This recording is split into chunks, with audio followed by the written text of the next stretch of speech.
नमस्कार प्यारे बच्चों।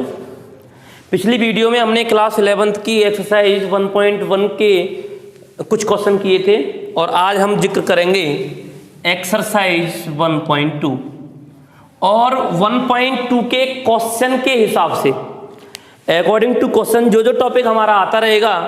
क्वेश्चन किस तरीके से दिया है कि पहले क्वेश्चन में नल सेट का जिक्र किया है, दूसरे में किसी सेट का जिक्र किया है, जो टाइप ऑफ सेट्स होते हैं, तो हम टाइप ऑफ सेट्स को अकॉर्डिंग टू क्वेश्चन करेंगे ताकि हमारी समझ में सेट भी समझ में आता रहेगा और इधर क्वेश्चन भी होता रहेगा। सबसे पहला जिक्र आता है type of A set. Set कितने प्रकार के होते हैं, तो उनमें सबसे पहले नंबर पर आता है हमारा नल सेट। नल सेट को हम एम्प्टी सेट भी कहते हैं, हिंदी में बोलते हैं रिक्त समुच्चय।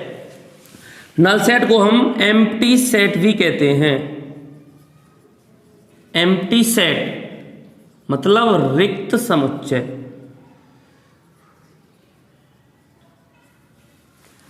जानकारी ले लेते हैं कि एम्प्टी सेट, नल सेट होता क्या है।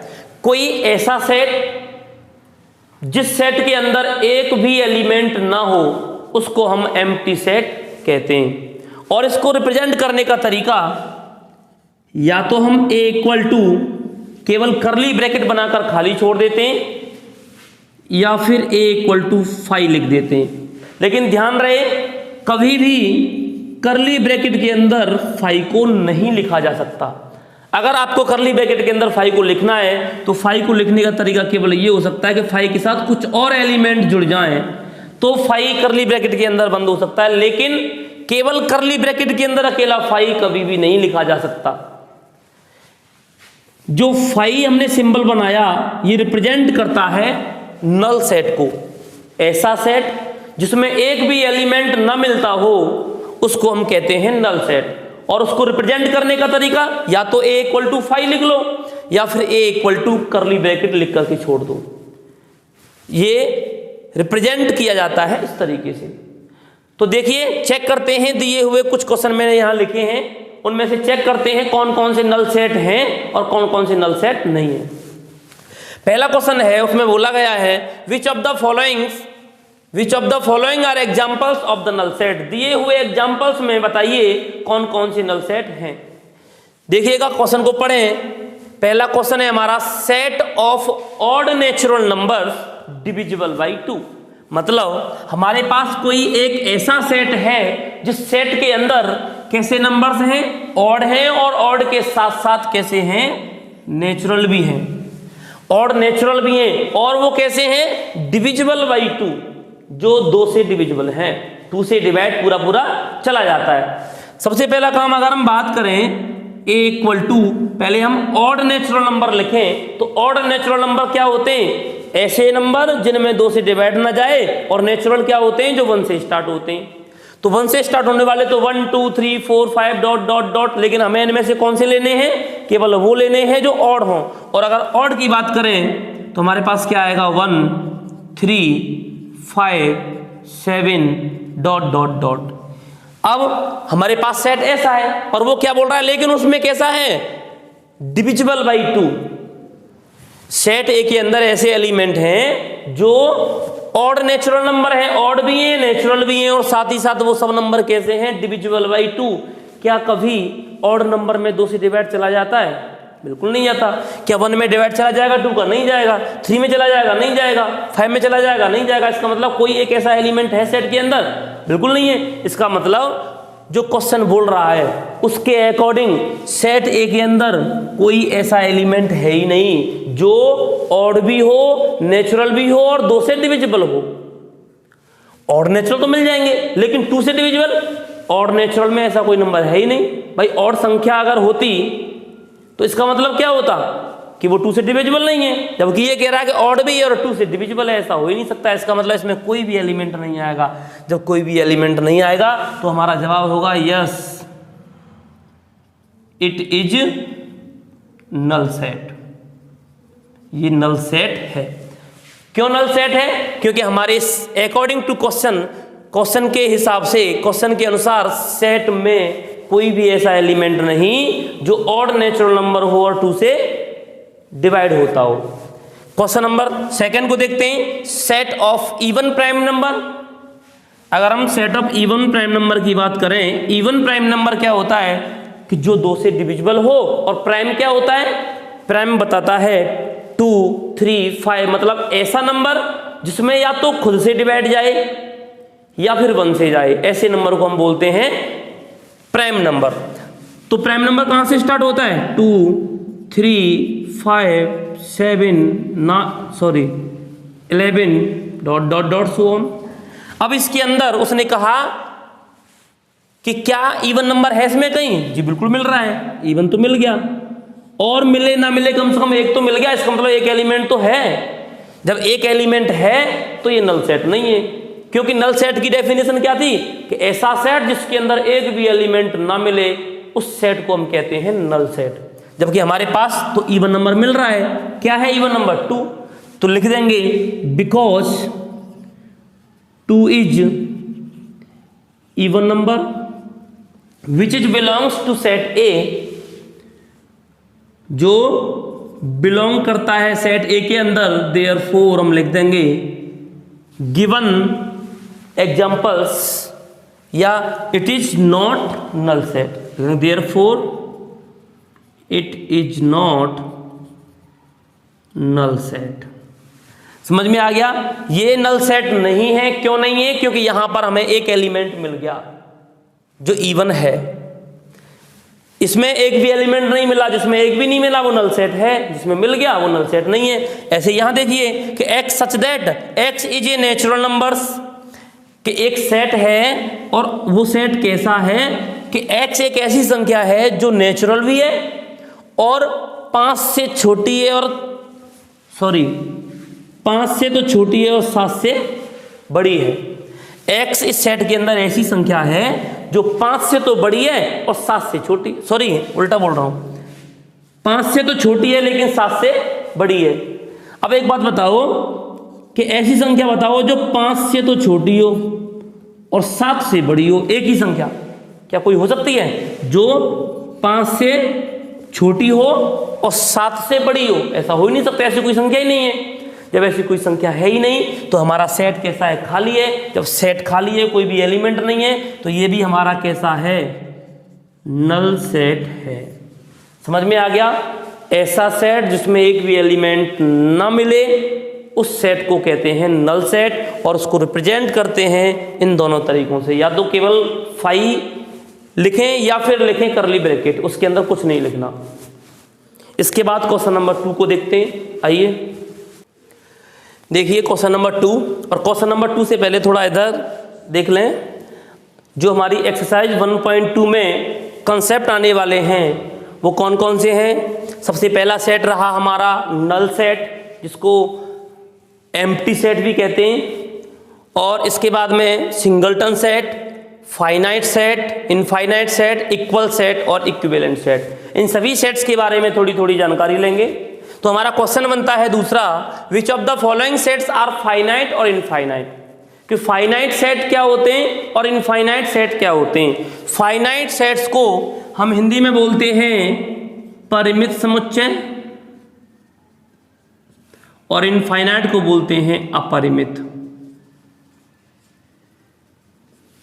फाइनाइट और इनफाइनाइट क्या पहचान है इनकी? कोई ऐसा सेट जिसके एलिमेंट को हम गिन सकें, किसी सेट के दिए हुए एलिमेंट्स को गिना जा सके, उस सेट को कहते हैं फाइनाइट सेट, और एलिमेंट को ना गिना जा सके उनको बोलते हैं इनफाइनाइट सेट। जैसे क्वेश्चन है हमारा, the set of months of a year. कोई सेट दे रखा है और सेट में किसका जिक्र किया है? मंथ्स ऑफ ए ईयर, वर्ष के महीनों। वर्ष के महीनों को आप गिन सकते हैं कि नहीं गिन सकते? आसानी से गिन सकते हैं। कितने महीने होते हैं? 12। तो हम लिख देंगे the set of month of a year is finite set because it has 12 month. ये फाइनाइट सेट है। किस लिए फाइनाइट सेट है? क्योंकि हम महीने जो हमें दे रखे हैं, एक साल में 12 महीने होते हैं और 12 महीने गिने जा सकते हैं। मतलब ऐसी संख्या जिसको हम गिन लें वो फाइनाइट, जिसे ना गिन पाए इनफाइनाइट। तो महीने 12 होते हैं, गिने जा सकते हैं, इसका मतलब कैसा होगा? फाइनाइट सेट होगा। 1 2 3 डॉट डॉट डॉट ऐसे डॉट डॉट डॉट करके छोड़ दिया। इसका मतलब ये कहां तक जाएगा, इनफाइनाइट तक, गिन ही नहीं सकते इसको। तो ये कैसा होगा, फाइनाइट, ये कैसा होगा, infinite. 1 2 3 dot dot dot, last कहां छोड़ा उसने, 100 पर। इसका मतलब 1 से लेके कहां तक, 100 तक। क्या 1 से लेके 100 तक आप गिन नहीं सकते, गिन सकते हैं। इसलिए दिया हुआ सेट्स कैसा होगा, फाइनाइट सेट। देखिएगा, the set of positive integers greater than 100 से तो बड़े हों, पॉजिटिव हों और इंटीजर हों। इंटीजर तो प्लस के भी होते हैं, माइनस के भी होते हैं, लेकिन हमें कौन सा इंटीजर लेना है, पॉजिटिव। और कैसे हों पॉजिटिव इंटीजर, 100 से बड़े। अब 100 से बड़े कौन कौन से होंगे, 101, 102, 103 dot dot dot so on. इसका मतलब इनको भी हम नहीं गिन सकते। जिनको ना गिना जा सके, इनफाइनाइट सेट, और जिसको गिना जा सके, फाइनाइट सेट। इस तरीके से हमारा फाइनाइट सेट हो गया, इनफाइनाइट सेट हो गया और नल सेट हो गया। अब जिक्र करते हैं सिंगलटन सेट। सिंगलटन सेट क्या होता है, इसको हिंदी में बोलते हैं एकल समुच्चय। ऐसा सेट जिसमें केवल और केवल एक एलिमेंट आता हो। एग्जाम्पल के लिए मैं अगर लिख दूं केवल 1, तो केवल इस कंडीशन को मैं सिंगलटन सेट कहूंगा। किस लिए, क्योंकि इस सेट के अंदर केवल एक एलिमेंट है। इसका मतलब फाइनली हमारी समझ में यह आया कि ऐसा सेट जिसके अंदर केवल और केवल एक एलिमेंट हो, ऐसे सेट को सिंगलटन सेट कहा जाता है। बहुत सारे एग्जांपल ले सकते हो, a=1 कर लो, a=2 कर लो, केवल मतलब करली ब्रैकेट के अंदर केवल एक एलिमेंट लिख दो, उस सेट को हम कहेंगे सिंगलटन सेट। इसके बाद में बात करते हैं इक्वल सेट क्या होते हैं। इक्वल सेट के लिए थोड़ी जानकारी लें। इक्वल सेट जिसको हिंदी में कहेंगे समान समुच्चय। इक्वल सेट क्या होता है, ऐसा सेट, एग्जाम्पल के लिए हमारे पास 2 सेट हैं, एक ए है और एक बी है। जो एलिमेंट सेट ए के अंदर हों, अगर वही एलिमेंट सेट बी में मिल जाएं, मतलब जितने एलिमेंट सेट ए में हैं वही एलिमेंट सेट बी में हों, तो हम इस सेट को इक्वल सेट कहेंगे। जैसे एग्जांपल के लिए मैंने यहां लिखा 2 3 1 4, और मैं यहां लिख दूं 4 1 2 3। इसके ऑर्डर पर ध्यान नहीं देना, आगे पीछे कहीं हो सकता है, लेकिन एक का प्रत्येक एलिमेंट अगर सेट बी में हो और सेट बी का प्रत्येक एलिमेंट सेट ए में हो, तभी हम इस सेट को इक्वल सेट कहेंगे, अन्यथा इक्वल सेट नहीं कहेंगे। यहां देखिए 1 2 3 4, और यहां देखिए 1 2 3 4। जो एलिमेंट इसमें है वही एलिमेंट इसमें, मतलब सेम एलिमेंट होने चाहिए। नंबर ऑफ एलिमेंट तो इक्वल होंगे ही होंगे, लेकिन सेम होने चाहिए। जो इसमें हो वही इसमें हो, जो इसमें हो वही इसमें हो। तो इस सेट को हम कहते हैं इक्वल सेट, समान समुच्चय। बहुत सारे एग्जाम्पल ले सकते हो। एक एग्जाम्पल और देख लें, जैसे a में अगर लिख देता यहाँ a, b, c, और मैं तुमसे कह दूं कि यहाँ a, b, e या d कह दूं, तो क्या ये इक्वल सेट होगा? बिल्कुल नहीं होगा। क्यों नहीं होगा? क्योंकि यहाँ a है तो यहाँ भी a है, ठीक है, यहाँ b है यहाँ b है, लेकिन यहाँ c है यहाँ c नहीं है, और यहाँ d है वहाँ d नहीं है। और बताया था कि जो एलिमेंट सेट a में हो वही एलिमेंट सेट b में होने चाहिए। अगर ऐसा है तो इक्वल सेट है, अन्यथा इक्वल सेट नहीं है। इसका मतलब ये वाला हमारा सेट इक्वल सेट कहलाएगा, लेकिन ये वाला सेट हमारा इक्वल सेट नहीं होगा। किस लिए नहीं होगा? क्योंकि C A में है लेकिन B में नहीं है। इसके बाद में लास्ट टॉपिक आता है इस एक्सरसाइज का, इक्विवेलेंट सेट, समतुल्य समुच्चय। आइए इसके बारे में जानकारी लेते हैं।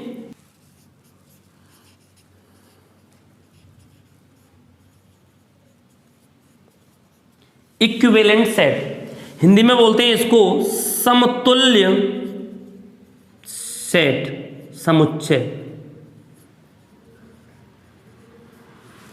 इक्विवेलेंट सेट क्या होता है कि अगर हमारे पास दो सेट हों तो दो सेट में जितने एलिमेंट सेट ए में हों उतने ही एलिमेंट सेट बी में होने चाहिए। एलिमेंट क्या है ये फर्क नहीं पड़ता, नंबर ऑफ एलिमेंट इक्वल होनी चाहिए। इसका मतलब यहां लिख देंगे हम number of element in set A.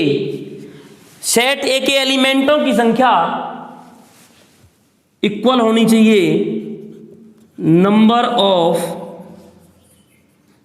Element in set B. जितने एलिमेंट सेट ए में हों उतने ही एलिमेंट सेट बी में होने चाहिए। आइए देखते हैं एग्जांपल लेकर के। For example